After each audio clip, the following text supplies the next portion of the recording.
तो झारखंड में टीचर बनने का सपना है? बिल्कुल होगा, लेकिन उस सपने तक पहुंचने का जो पहला और शायद सबसे ज़रूरी कदम है, वो है JHTT 2026 का एप्लीकेशन फॉर्म, और उसे बिल्कुल सही सही भरना बहुत ज़रूरी है। चलिए आज इसी पूरी प्रक्रिया को एकदम आसान भाषा में स्टेप बाय स्टेप समझते हैं। तो सवाल ये है कि क्या सब तैयार हैं? और देखिए, ये सवाल सिर्फ एग्जाम की तैयारी का नहीं है। असल सवाल तो ये है कि एप्लीकेशन भरने के लिए कितने तैयार हैं, क्योंकि असली खेल तो वहीं से शुरू होता है। ये सुनने में शायद थोड़ा अजीब लगे, लेकिन सच यही है। हर साल हजारों, जी हाँ हजारों कैंडिडेट्स सिर्फ एक छोटी सी मामूली सी गलती की वजह से एग्जाम देने से पहले ही रेस से बाहर हो जाते हैं। सोचे, एक छोटी सी चूक और पूरे साल की मेहनत पर पानी फिर जाता है। ये बहुत सीरियस बात है। तो आज हम क्या क्या देखने वाले हैं? पहले तो समझेंगे कि ये एप्लीकेशन इतनी ज़रूरी क्यों है, फिर पूरी प्रोसेस को स्टेप बाय स्टेप देखेंगे, डॉक्यूमेंट अपलोड और फीस पेमेंट पर भी बात करेंगे, और हाँ, उन आम गलतियों से कैसे बचना है ये भी जानेंगे। और आखिर में एक बहुत ही ज़रूरी टिप है, वो बिल्कुल मिस मत कीजिएगा। चलिए शुरू करते हैं।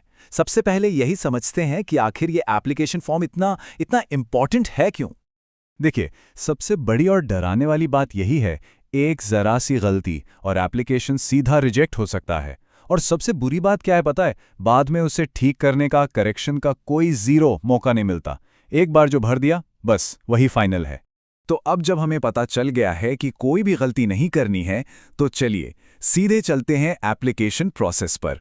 एक एक स्टेप को रजिस्ट्रेशन से लेकर फाइनल सबमिशन तक बारीकी से देखते हैं। मोटे तौर पर देखें तो इसमें 6 मेन स्टेप्स हैं। सबसे पहले रजिस्ट्रेशन, फिर अपनी पर्सनल डिटेल्स डालनी है, उसके बाद एजुकेशनल क्वालिफिकेशन, फिर डॉक्यूमेंट्स अपलोड करने हैं, फीस पे करनी है, और सबसे आखिर में फाइनल रिव्यू। तो पहला कदम है रजिस्ट्रेशन। इसके लिए JHTET की ऑफिशियल वेबसाइट पर जाना है और वहां अप्लाई ऑनलाइन का लिंक ढूंढकर क्लिक करना है। अब यहां पर अपना नाम, मोबाइल नंबर और ईमेल आईडी एकदम ध्यान से सही सही डालना है, क्योंकि सोचिए, सारे OTP और आगे के सारे जरूरी अपडेट्स सब कुछ इन्हीं पर तो आएंगे। रजिस्ट्रेशन हो गया, ठीक है। अब बारी आती है पर्सनल डिटेल्स की, मतलब जन्म की तारीख, कैटेगरी, जेंडर, पूरा पता, ये सब भरना होगा। और यहाँ एक बहुत बहुत ज़रूरी बात, हर एक जानकारी आपके ऑफिशियल डॉक्यूमेंट्स जैसे कि 10वीं के सर्टिफिकेट से बिल्कुल मैच करनी चाहिए, स्पेलिंग तक। ज़रा सा भी मिसमैच हुआ तो फॉर्म रिजेक्ट होने का पूरा चांस है। इसके बाद आता है अगला सेक्शन, एजुकेशनल डिटेल्स का। यहाँ पर अपनी ग्रेजुएशन, BEd या DLEd की सारी जानकारी भरनी होगी। एक बात याद रखनी है, यही वो सेक्शन है जो ये तय करता है कि आप एग्जाम के लिए एलिजिबल हैं भी या नहीं। तो यहाँ पर तो गलती की कोई गुंजाइश ही नहीं है। चलिए अब आते हैं उस हिस्से पर जहां सच कहूं तो सबसे ज्यादा गलतियां होती हैं। वो है डॉक्यूमेंट अपलोड और फीस पेमेंट। बिल्कुल, यही वो 2 जगहें हैं जहां अक्सर लोग चूक जाते हैं। तो यहां पर थोड़ा एक्स्ट्रा अलर्ट रहने की जरूरत है। जब डॉक्यूमेंट्स अपलोड करने की बारी आए तो सबसे पहले वेबसाइट पर दिए गए इंस्ट्रक्शंस को बहुत ध्यान से पढ़ें। अपनी फोटो और सिग्नेचर दोनों को बिल्कुल सही साइज और सही फॉर्मेट में ही अपलोड करना है।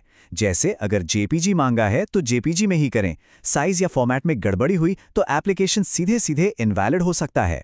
डॉक्यूमेंट्स हो गए, अब है fees payment. UPI, debit card, net banking, कई सारे ऑप्शन होते हैं। लेकिन पेमेंट करने के बाद सबसे जरूरी काम क्या है? ये कंफर्म करना कि पेमेंट का स्टेटस सक्सेसफुल दिखा रहा है। अगर पेमेंट अधूरा रह गया तो समझ लीजिए कि एप्लीकेशन भी अधूरा ही है। अच्छा, अब जरा उन कॉमन मिस्टेक्स की बात कर लेते हैं जिनसे हर हाल में बचना है। इसे एक क्या नहीं करना है वाली चेकलिस्ट समझ सकते हैं। जैसे कि नाम की स्पेलिंग में कुमार की जगह कुमेर लिख देना, अपनी कैटेगरी OBC की जगह गलती से जनरल चुन लेना, या फिर एक धुंधली सी लो क्वालिटी फोटो अपलोड कर देना। ये छोटी छोटी लगने वाली गलतियां रिजेक्शन का सीधा कारण बन सकती हैं।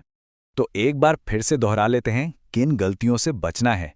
नाम और पते की स्पेलिंग मिस्टेक्स, गलत साइज या फॉर्मेट में डॉक्यूमेंट्स अपलोड करना, अपनी रिजर्वेशन कैटेगरी गलत सेलेक्ट करना, और सबसे बड़ी गलती, बिना फाइनल रिव्यू किए फॉर्म को सबमिट कर देना।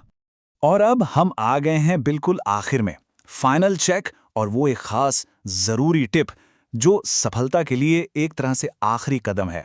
सुनिए, सबमिट का वो बटन दबाने से ठीक पहले बस 1 मिनट रुकना है और एक आखिरी बार ऊपर से नीचे तक हर एक डिटेल को फिर से चेक करना है। हर शब्द, हर तारीख, हर स्पेलिंग। और हाँ, फाइनल सबमिशन के बाद उसका प्रिंटआउट लेना तो बिल्कुल भी नहीं भूलना है। और ये रही वो प्रोटिप जिसकी हम बात कर रहे थे। फॉर्म भरते समय हर एक स्टेप का स्क्रीनशॉट लेते चलिए। ये एक कमाल का तरीका है।